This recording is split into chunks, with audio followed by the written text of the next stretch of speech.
रोज अजान की आवाज के साथ ही सीमा जाग उठती थी और उसकी रोजाना की दिनचर्या भी शुरू हो जाती थी। लेकिन आज अजान की आवाज के बाद भी वो बिस्तर से उठी नहीं। नींद तो खुल गई थी, लेकिन बिस्तर से उठने की हिम्मत नहीं हुई। थोड़ी देर लेटे लेटे छत को निहारती रही। फिर जब बेचैनी होने लगी तो बेमन से बिस्तर से उठ गई। स्टोव पर चाय का पानी रखने के बाद बोझिल कदमों से अखबार लेने के लिए मेन गेट की तरफ चल दी। फर्श पर पड़ा अखबार उठाते ही वो चौंक गई। पास ही एक सफेद रंग का बंद लिफाफा पड़ा था। लिफाफे पर लिखा था, सिर्फ सीमा दीदी को मिले। आगे पीछे न कोई नाम न कोई पता, डाकघर की सील भी नहीं थी। इतना तो तय था कि कोई व्यक्ति खुद यहाँ लिफाफा डालकर गया है, लेकिन कौन और क्यों, इसी उधेड़-बुन में जिज्ञासा हुई और तुरंत लिफाफा खोलकर देखा तो एक चिट्ठी रखी मिली। चिट्ठी हाथ में लेकर कुछ पल सोचती रही कि पढ़ूं या फेंक दूं। न जाने किसने लिखी है और इस तरह रहस्यमय तरीके से चिट्ठी भेजने का क्या मतलब। बिना पढ़े फेंक दी तो हजारों सवाल जेहन में कोलाहल मचाते रहेंगे। एक झटके में उसने चिट्ठी खोलकर पढ़ना शुरू कर दी। प्यारी दीदी नमस्कार, मैं ही वो बदनसीब चोर हूँ जिसने 3 दिन पहले आपके घर में सेंधमारी कर लाखों रुपए की नकदी और सोने चांदी के गहनों पर हाथ साफ किया है। सीमा को काटो तो खून नहीं। पहली लाइन पढ़ते ही सीमा का चेहरा गुस्से से तमतमा गया। पिछले 3 दिनों के दौरान हुआ घटनाक्रम तेजी से आंखों के सामने घूमने लगा। मैं जानता हूं मेरा ये इकबाले जुर्म आपके गुस्से को 7वें आसमान पर ले जाएगा और थोड़ी हैरानी भी होगी कि एक चोर आपको चिट्ठी लिखने की हिम्मत कर रहा है। आपका गुस्सा होना बेहद लाजमी भी है। आपकी जीवन भर की जमा पूंजी चुराकर मैंने आपके और आपके परिवार के हर सदस्य के सपनों का हरण किया है। कल यानी घटना के अगले दिन आपके घर में हुई चोरी की खबर अखबार में पढ़ी तो बड़ी शर्मिंदगी महसूस हुई। अफसोस भी बहुत हुआ। मेरी इस करतूत से आपकी शादी निरस्त हो गई, जो अगले महीने होना तय थी। ऐसा लगा मानो जिस बहन की शादी का सपना मैं बरसों से देख रहा था, आज उसी बहन का नया संसार बसने से पहले खुद अपने ही हाथों से उजाड़ दिया। जी हाँ सीमा दीदी, मेरी एक बड़ी बहन है गीता। परिवार में हम 3 लोग हैं, माँ, गीता और मैं। अपना दुखड़ा सुनाने से पहले मैं कुछ कह देना चाहता हूँ। दरअसल मैं वैसा चोर नहीं हूँ जैसा आपने सोचा है। अपने ऐशो आराम या मेहनत से बचने के लिए मैंने ऐसा शर्मनाक और गैर कानूनी काम नहीं किया है। हाँ दीदी, मैं स्नातक हूँ और फिलहाल बेरोजगार हूँ। मेरे पिता का देहांत मेरे बचपन में ही हो गया था।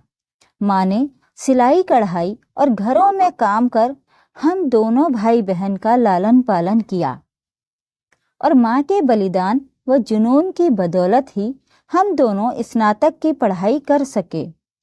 फिलहाल किसी छोटी मोटी नौकरी की तलाश में हैं, लेकिन काफी चप्पलें घिसने के बाद भी नौकरी से महरूम हैं। बड़ी बहन की उम्र शादी के लायक हो चुकी है।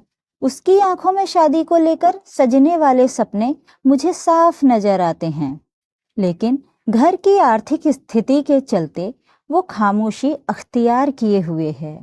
मैंने और माँ ने बहुत प्रयास किए कि किसी तरह यहाँ वहाँ से पैसा उधार लेकर गीता की शादी कर दें, लेकिन हर जगह दहेज और शादी के कार्यक्रम के अच्छे इंतजाम की डिमांड हमें मजबूर करती रही। और फिर हम जैसों की मदद भी कौन करता है। बेटी की शादी न होने से माँ भी दुखी रहने लगी हैं। माँ का दुख और बहन की घुटन मुझसे बर्दाश्त नहीं हुई। इसी जद्दोजहद और पशोपेश के चलते मैंने चोरी जैसे घृणित अपराध को अंजाम देने का दुस्साहस कर डाला। करीब 10 दिन अलग अलग घरों की रैकी करने के बाद आपके सोने घर में चोरी करने का मौका मिला और आपके घर से लाखों का सामान चुरा लाया। मैं खुश था कि अब धूमधाम से बहन का विवाह कर सकूंगा, उसके सपने पूरे हो जाएंगे। साफ है कि चोरी की बात मैंने ना तो माँ को बताई और ना ही बहन से जिक्र किया। हाँ, इतना भर जरूर कह दिया कि अब घबराने की जरूरत नहीं है। अच्छा लड़का देखना शुरू कर दो। शादी के लिए रुपए और गहनों का इंतजाम मैं किसी तरह कर दूंगा। माँ व बहन दोनों ही बहुत खुश हुए। इतने खुश हुए कि उन्होंने ये भी नहीं पूछा कि बेटा इतने पैसों का इंतजाम कहाँ से और कैसे करेगा। शादी की बात सुनकर तो बहन का चेहरा शर्म और खुशी से दमक उठा था। उसकी खुशी देखकर मैं गदगद हो गया। पहली बार एहसास हुआ कि अपनी जिम्मेदारी और कर्तव्य का निर्वहन करना कितना सुखद और मन को आनंदित करने वाला होता है। बहन की शादी कर हम दोनों माँ बेटे मानो चारों धाम की तीर्थ कर लेंगे। लेकिन क्या एक बहन की जिंदगी उजाड़ कर दूसरी बहन की खुशियां खरीदी जा सकती हैं? आपकी आंखों से बहते आंसुओं से मेरी बहन के जीवन में कभी खुशियों की बारिश नहीं हो सकती दीदी। मनुष्य को इतना भी निर्दयी नहीं होना चाहिए कि वो अपनी खुशियों के लिए दूसरों का घर संसार उजाड़ दे। गीता के भाग्य में यदि शादी की खुशियां लिखी होंगी तो वो हर हाल में उसे मिलकर रहेंगी। बड़े बूढ़े कहते भी हैं कि भगवान ने सबकी जोड़ियां बनाकर ही नीचे भेजा है।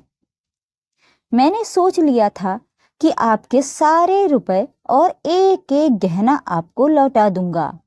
कल दिन भर चिंतन मनन करने के बाद मैंने सामान लौटाने का ये तरीका अपनाया है ताकि आपसे क्षमा याचना भी कर सकूं। हो सके तो मुझे माफ कर देना दीदी। मैंने आपका सारा सामान एक थैले में रखकर आपके घर के मेन गेट से टिका कर रख दिया है। जब तक आप सामान नहीं उठाएंगी मेरी नजर उस पर जमी रहेगी ताकि कोई और सामान न चुरा ले। एक साथ कई तरह के भाव सीमा के चेहरे पर आकर धमा चौकड़ी करने लगे। चिट्ठी हाथ में दबाए वो बहुत तेजी से दरवाजे की ओर दौड़ी।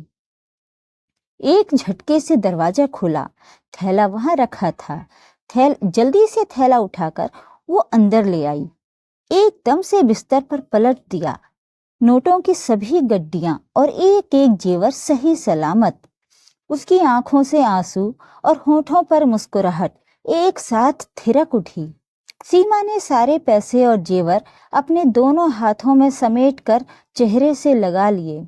फिर अचानक उसे चिट्ठी का ख्याल आया और एक बार फिर अचानक वो दरवाजे की तरफ दौड़ पड़ी।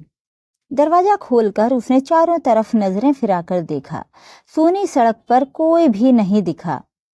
चिट्ठी अभी पूरी नहीं हुई थी। आगे लिखा था, एक गुजारिश है दीदी, इंसानियत व कानून दोनों ही नजरों से मैंने ऐसे अपराध को अंजाम दिया है और उसकी सजा भी कानून में तय है। एक न एक दिन कानून के लंबे हाथ मुझ तक पहुंच ही जाएंगे। मेरे जेल जाने के बाद माँ और गीता की जिंदगी बर्बाद हो जाने का पूरा खतरा है। अतः मैं चाहता हूं कि पुलिस में दर्ज चोरी का मुकदमा आप वापस ले लें ताकि मैं पूरी तरह से बेफिक्र होकर अपनी माँ व बहन की सेवा कर सकूं, उनका सहारा बन सकूं। नमस्कार। सीमा ने फौरन अपनी माँ व अन्य परिजनों को जगा कर सारा किस्सा सुनाया। उनके सामने जेवर व रुपए रख दिए। माँ का तो खुशी के मारे रो रो कर बुरा हाल हो गया। सभी ने भगवान का लाख लाख शुक्र अदा किया और ईमानदार चोर की इंसानियत पर। सीमा ने सारा सामान वापस मिलने की जानकारी पुलिस को देकर अपनी FIR भी वापस ले ली।